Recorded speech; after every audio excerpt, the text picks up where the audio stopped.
from the beginning, this deal was super shady. And so Hobby Lobby claims, okay, we bought all this stuff, but like we didn't know it was stolen. Like, Be so for real. The man is not dumb. exactly. There's a war going on where things are being destroyed and taken. Things are not easily tracked.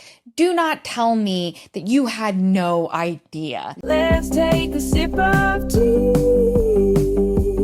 of the town. All right. Are you ready for some hobby drama? I'm always ready for hobby drama. Good. This comes from a kind of an interesting source. We are going to dive into the great Hobby Lobby smuggling scandal. Oh, I am sat for this. Okay, so this is wild, and I had never heard this story until I came across it very recently.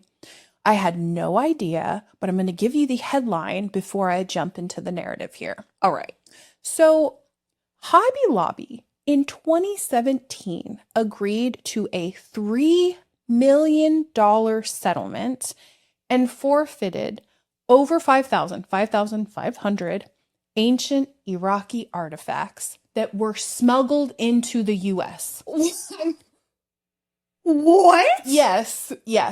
I'm Yeah. sorry. Yeah. Hobby Lobby, Hobby Lobby. the store The store for hobbies, for hobbies. smuggled ancient Iraqi artifacts? Yes, they did. I must know more. Yeah. Okay. So when I first saw this, I was like, this is fake. This is fake. Yeah. This is fake news. This is a conspiracy. Absolutely, it is not, is 100% true. So how the fuck did we get here? Yes. Right? Tell me more. Okay. So Hobby Lobby, it is a chain of like arts and crafts stores. Michael's is a competitor. I'm a Michael's girl myself. Insane. There's a lot of controversy around Hobby Lobby because they have had like a history of challenging the government. They're super conservative and Christian. Their owners are, and there's, I think at this point, over 1,000 different locations. So it's everywhere, right? And it's where you go, you get your, live, laugh, love signs. It's where you go to get your yarn. It's where you go to get your stamps and stickers, whatever. A lot of hobbyists really enjoy Hobby Lobby. Yeah. It is a very popular store, and there's tons of locations. And the owner of the stores is someone named Peter Green. Mr. Green is a billionaire. And his head is so square. It's very square. And his hairline doesn't help the squareness. No, it's at just, all. he's got this very blocky head to him. Very Bart Simpson. I don't get good vibes. We're not, I mean, nope, it's not gonna go well. Okay. So, I will give props where they're due. He created Hobby Lobby from the ground up. Which, that's impressive. Kansas City, Kansas City dude started Hobby Lobby. I think I don't know if this is actually true, because sometimes some of these like myths and legends around very wealthy people end up being like kind of false. The mythology, his lore is basically he took out a $600 loan, started a small craft store in Kansas, and then it grew. Now he has over 1,000 of these Hobby Lobby locations, and he is one of the richest men in the world. He is a billionaire. Oh, wow. So, I mean, not if that is true. Yeah, that's a pretty impressive come up story. Yeah, but huge. And it's, there's not many of these sort of come up stories from some of these like more rural locations like Kansas, right? So it's definitely a thing. And Mr. Green has a whole family, and they're all to a certain extent involved in the business. He's got 3 kids. He has a wife. They are incredibly religious. They are evangelical, of the, right-wing nationalist persuasion of evangelicals. He does donate a lot to those types of causes. There's been a lot of controversy over the years because of that, and because of even the way that they've treated their employees. They've doled out benefits.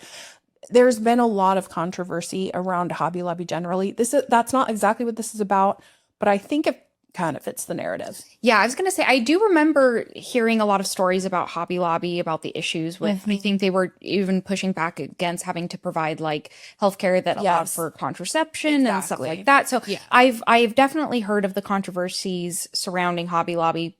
Not this one, but I one? have heard of others. I don't think this one got enough attention. Like, it's Yeah. wild. So, this is sort of where it all starts. So they're evangelical. Yeah. They're really into the Bible, like hardcore Bible fans. Yeah. And with his billions of dollars, what does he decide to do? He decides he's going to start a Bible museum. I can't think of a more riveting museum to have. That is, So good. I mean, you know what? You spend your money how you want, I guess. Yeah.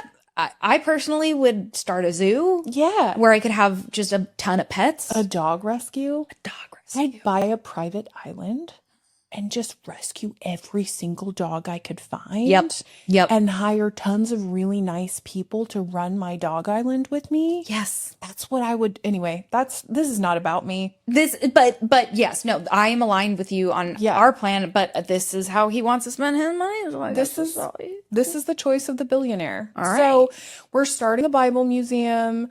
This is our vibe. This is the website of said Bible museum, so you can sort of see what it looks like. It is in Washington, D.C., so it's not in rural Arkansas. It's in the middle of Washington, D.C. It is very, robust in terms of the building and the exhibits. So there's a lot to it. This is not just, in his little backyard. He's really going for, I want a huge museum and monument to the Bible. Like, I want to do this for real, right? And he's a billionaire, so we can. Wow. I wouldn't have And- expected DC. Yeah. But Yeah. Well, he has been pretty involved in politics, and they that's true.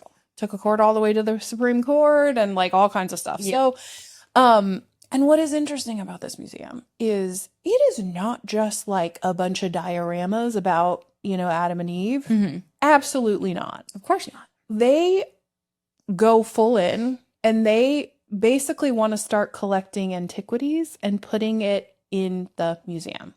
Okay. So essentially all of the artifacts related to that period of time is on their radar. They're like, great, we're not stopping at education about the Bible or, whatever. Like, some museums are just kind of, I wouldn't say there's many museums like this, but I've seen some museums that are a little bit more about, education and displays and those types of things. No, they want artifacts. They want to go full. They want to compete with the big other types of museums and go full artifact, right? All right. This is what they want to do. So, in 2009, representatives for the company start exploring what it's going to take to get into the antiquities market, to start acquiring artifacts. Okay. And this is a space that's absolutely notorious for like looted, stolen items, objects. So it is not an area that you just like stumble into. Like, it is shady, it is fraught with legal issues, and there's all kinds of local laws around like how artifacts should be treated, especially in places where, there is a lot of looting or there is a lot of like pillaging and taking. Egypt is a perfect example, or Iraq in this case. So to sort of set the scene, I want to tell you a little bit about the background that was going on at the time. In 2003, Iraq, the current government fell essentially, right? Yeah. And a lot of Iraq was completely looted. And in particular, they had a national museum. It's called the National Museum of Iraq in Baghdad. And it was just like completely looted. When the government fell, there was no security. Just a ton of antiquities went into the black market. And it was really, really kind of tragic because they had, as a country, actually invested quite a bit into the National Museum. Yeah, because Iraq is in this area where, it's ancient Mesopotamian civilization, and they're in the center of all of that. So it was a point of like national pride to invest in this. So they had a lot of investment in archaeological sites in Iraq and a lot of investments in this national museum. And it was completely just left unguarded, right? Yeah. Pretty tragic. And so this is sort of going on in the background. By the time, they're investigating this in 2009, a ton of stuff that was looted from Iraq is on the black market. So it's just like the shit stars aligned Yeah. for this museum and the antiquities. And Yeah. that is so sad. Yeah, it's really sad. And, when it was happening, some of it was like smaller, sort of opportunistic type of theft. Like, okay, there's no security. People smash and grab, run in. I'm going to try to get stuff and then sell it to feed my family. I'm sure there's, some of that, a war was going on. But there are examples of it being a little bit more thoughtful, where people are coming in and taking very specific things and doing it in a very organized way. So it's like, oh, okay, this is both like a smash and grab type of situation and more coordinated from probably more knowledgeable actors. Yeah. So there's a lot of different stuff going on. And this is a picture from the museum. It's just sad, right? You see these important artifacts just broken on the floor. Reading about this was really interesting. There was one story in particular that I thought was good on a high note and a little bit funny. So it was one of the rooms that had a lot of really valuable things was not looted. It like stayed safe. It stayed locked. It stayed safe. Yeah. And so there was not everything was looted, but a lot of it was lost, right? And there was one room in particular that had a lot of valuable stuff. And they're like, oh, that's interesting. Why wasn't it looted? And like, as they're cleaning it up, they found like the key to this back door, just like in a pile of rubbish, like, because a lot of people did not know what they were doing. And so just because, whoever looted, and there was a lot of looting of like the administrative offices as well. So a lot of like the documentation on this stuff was lost. And so like they looted the administrative offices. A lot of people who didn't know what they were doing just like smashed stuff around, and this like key to this very important door just was like lost in the fray. And they found it. And so there's some good stuff in there too, but like obviously it was really like not good from the standpoint of just like losing the history, losing the tracking, and even just like the organization around where all of these items came from, because obviously in a museum setting, all of it is going to be incredibly organized and well documented. Where did it come from? Its origins. A lot of that is lost. That is really, really sad. Yeah, definitely. So, why was Iraq in particular especially vulnerable? One is just the scale of the archaeological sites in Iraq because of where it is, right? There's tens of thousands of known sites. This is considered like the cradle of civilization. So there's a ton of really interesting history there. From like even Babylon, right, is in Iraq. So remember that story? Yes, I was literally thinking about that. The like teen kid who wrote a like flaming letter to his mom in cuneiform. Yeah, it's the same. It ends in yes, it ends in from Babylon. That is in this area, and that's the type of thing that would have been raided from this museum. Yeah, pretty wild. And after the invasion, there was also a lot of the actual archaeological sites, not just the museum, that lost their protection, right? So all the oversight of all of those different, excavations were like all of the oversight, all of the protection, all the security was just totally lost. Yeah. And of course, there's a ton of existing demand for these types of things. Museums across the world, private collectors, so they're valuable. So in a war setting, you've got the perfect combination of things that just create like a bad situation and a lot of black market items. So this is one of the ways that they sort of discovered how bad the the looting was. So obviously the museum got looted, which Yeah. is a really big deal. But also they have like before and after satellite images of like all the main historical sites that were not being officially excavated at the time, but you can see in the satellite images, like they've literally in some cases been fully bulldozed. There's new Wow. tunnels, there's all kinds of stuff. So like it was across Iraq, there was a lot of looting in the actual archaeological sites. And it's sad because like it's not as if that can be recovered, because No. there's official processes for how you would document it, like how you would go through excavating a site very carefully. And so a lot of that connection is just totally lost when it comes like not just stolen from the museum, but also just like taken from its original site. So you can never really recover that, never really connect it back to where it came from officially. Yeah, and I'd imagine that, not everyone who is purchasing these things are, intend to put it in a museum. I'm sure there's plenty of Yes. private collectors who are just want to be able to show it off to their Totally. rich friends and be like, look what I have. And so we probably will never even know the scale of what was Totally. lost. Yeah, you're absolutely right. Like, so this is one of the more famous places that exists. It's like this arch in ancient Babylon, and it's super famous. And it's just sad, right? Because there's so much history there that, like, as you said, is like totally lost, and it's probably never going to be fully recovered. I mean, some of it has been recovered, but it's definitely never going to be, fully recovered. But there are some recovery efforts that have happened, right? Okay. So there's definitely been some voluntary returning of these artifacts, but a Really? lot of it has been through legal means. Yes. Because first of all, Iraq has local laws that prevent you from taking anything out of the country. Like that is illegal. So Yes. locally it's illegal. And then in a lot of obviously the places that they end up, this is illegal to like smuggle artifacts in. Like there's all kinds of reasons why this is like not good. And so there has been legal means to recover the artifacts, and a lot of it has been returned, but definitely not all of it. And part of that recovery is where our friends from Hobby Lobby come in. So, Mr. David Green, he's on this mission to fill up his Bible museum with all of the artifacts he can find against this backdrop of just the total looting of the cradle of civilization. And so it's not a good look. Things are going to go poorly. No. So Hobby Lobby purchased 5,500 artifacts for $1.6 million for their museum.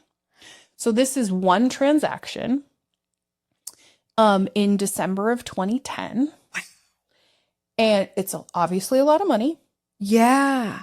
but a drop in the bucket for a billionaire. Well, for sure. And also kind of a steal for 5,500 Yeah. artifacts. I mean, I don't know the market, so maybe but I just feel like that's so many It's a lot. things. And 1.6 million does not seem like a bad deal for that.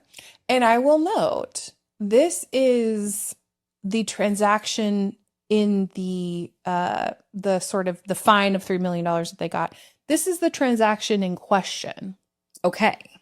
There's likely a lot more though. And there's still stuff in the Bible Museum. So anyway, it's a lot of artifacts, $1.6 million. Yes. And this is what it was. It was cuneiform tablets, belay, seals. Like these are a couple of examples of what was in the, let's call it loot, right? Yeah.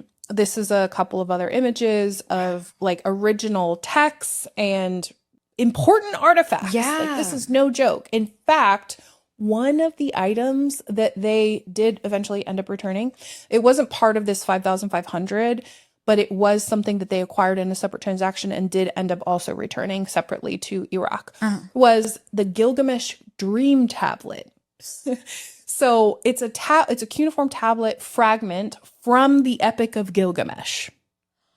Oh, yeah. 1.6 million is a steal. Yeah. And it's one of the oldest known literary works. It's over 4,000 years old. Insane. The Epic of Gilgamesh. And this specific fragment that they had contains like a dream sequence that's part of the literary work of Gilgamesh, where he recounts like visions that he had to his mother. Wow. And so anyway, this is one of the things. So this is not child's play. Like this is No. not, this is not I don't know, so the bottom of somebody's sandals. This is Yeah. like very important documentation of this whole era. Yes. And yeah. So this did end up getting returned to Iraq, which is good. And the whole 5,500 artifacts also got returned. Okay. And from the beginning, this deal was super shady. And so Hobby Lobby claims, okay, we bought all this stuff, but like we didn't know it was stolen, right? Like what? Sorry. Oh, whoops. Like we didn't smuggle this. Like Be so for real. Mhm. Okay, if this man and his story is true, where he takes $600 and turns it into an entire empire, the man is not dumb. Exactly. There's a war going on where things are being destroyed and taken. Things are not easily tracked. Do not tell me that you had no idea that this was shady, that things were stolen. I'm not buying it. Nope. No. It's totally unbelievable. And it's a pretty clear case of smuggling. Oh. And it's like, and here I'm going to tell you all of the reasons why they knew. Okay. They knew they were smuggling. They knew what they were doing. This was not an oopsie moment. This was I want stuff for my Bible museum and Jesus told me so. So here's my, so what up? That's exactly what it was. Oh, for sure. So these are all the reasons why absolutely they are culpable. They knew what the heck they were doing.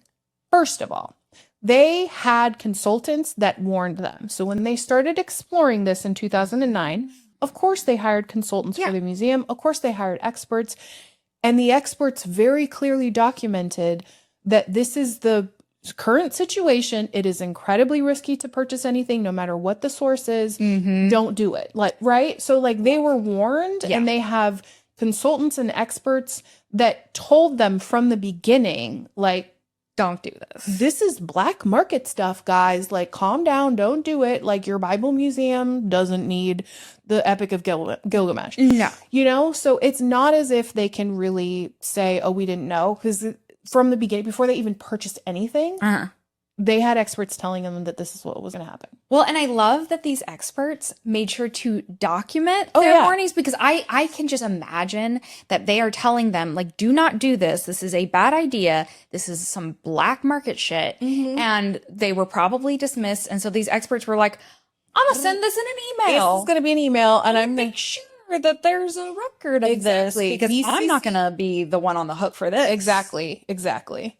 So, also, there's a bunch of reasons, but the next reason is that there was little to no documentation provided on the origins of all of these artifacts, which is a flaming red flag. Oh, yeah. Like, anybody will tell you, if you don't have specifically no documentation prior to like the early 2000s. What happened in the early 2000s? Yeah, exactly. Clearly, right? I mean, there's even like designer purses come with certification of authenticity. So you're going to tell me that the Epic of Gilgamesh doesn't? Right? Like, You knew. crazy. You knew. Yes. So like red flags all around. Yeah. They knew. Next reason. There were conflicting stories from the seller about where the artifacts actually came from. So it wasn't as if they had like some good excuse for why they didn't have the documentation. They actually changed their story multiple times. So it's like there were so many red flags. Like you knew what you were doing. Oh, yeah. Red flags all around. There's no excuse, right? Also, it was incredibly shady the way that they paid the $1.6 million. Ooh. So this was, I am fully participating in like money laundering. I know what's going on, because like this is what they had to do to pay the $1.6 million. Oh my God. They basically, they didn't have a clearly documented like single seller entity, right? The payments were split across, I think it was like 6 different accounts that they had to pay into.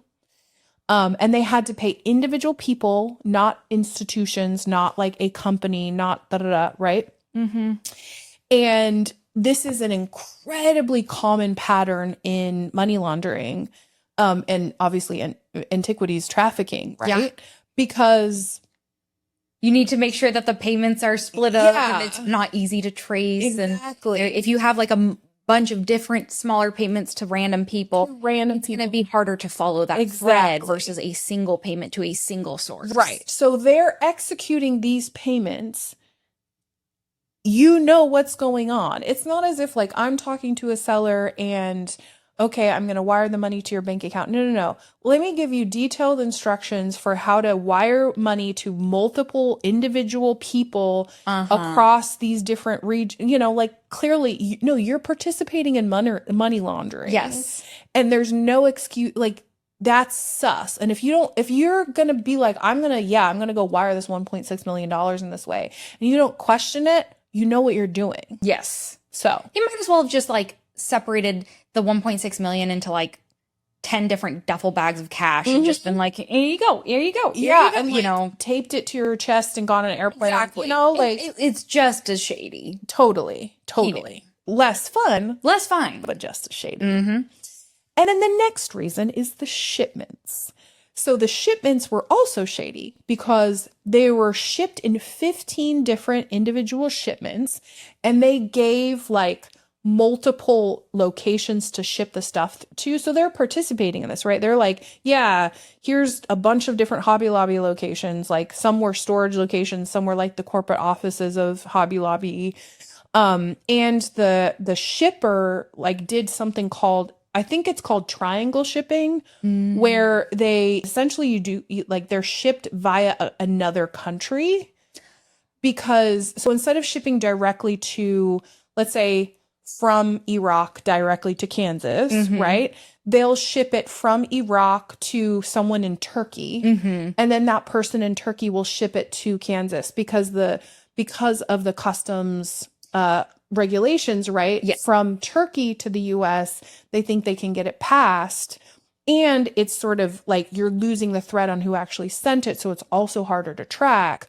So this is the method of shipping they used. And there's 15 individual shipments that go through this weird triangle process where they have to be shipped over here and then shipped over here. Like clearly another reason why, like, you know what's going, you're participating, you're giving all of your different addresses to like divert whatever, like to confuse the situation.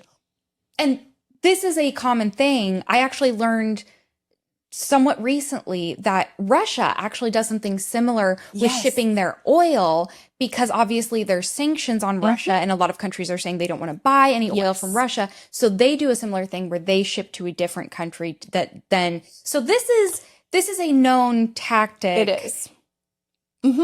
So shady. Yes. And there's a couple more things about the shipments that are even more shady. Wow. So there's false documentation with all of the shipments that basically label them as like tiles or tile samples, right? Okay. So there's a lot of shady stuff going on. They're participating in the shady stuff, which means, yeah, you're fully smuggling antiquities into the country and you know it. Yes. So these are all of the reasons. And this is also how they got caught, the shipments. Okay. So they had 15 different boxes that went through this triangle shipping. 5 of the 15 boxes were seized. Wow. Yeah. So this is how it all came about. This is how they were caught. They basically like flagged these boxes. This is how the investigation started and got back to them. And was this discovered by the U.S. Postal Service's like investigative branch? It was the Customs and Border Protection Agency that ran the investigation. So I don't know if it originated at the post office because they were shipped via FedEx. Because I know that the post office has their own division for like investigating mail things. I can't remember what it's called, but I do know that these people do not mess around. They're very serious and very strict about this kind of stuff. I've gotten notices from them. Yeah. So I'm curious if they were, I'll have to check and see if they were involved. I think we'll have to look it up. They were. So I've actually ordered plants and I've gotten notices from them. Like there was one plant that I ordered and I got this notice from them saying like, you're illegally importing Japanese beetles. I was like, what? No, I'm not. I promise. It wasn't me. I was framed. Yeah, but apparently like the plant was suspected of having like some Japanese beetle on it, and and it got confiscated. So I do not mess around. I never got my plant. I'm so sorry. So this was their downfall, the shipments, their shadiness, and all of this combined is like textbook smuggling. Oh, yeah. This was not them being clever, them kind of being, a little bit to blame. No, no, no, no, no. This is all textbook smuggling, and they fully participated with full knowledge start to finish. So this is not a case of like, oh, poor billionaire got caught up in someone doing something bad and now they have to go to no, no, no, no. This is fully textbook smuggling, all of the all of the tactics they used to get them in, textbook smuggling, textbook, money laundering to like put them None of this process was at all above board. Everything was weird from start to finish. 100%. They were warned. So yeah, no, they knew, they participated, and bad stuff. But there were no criminal charges involved. That is important to note. So this was all civil.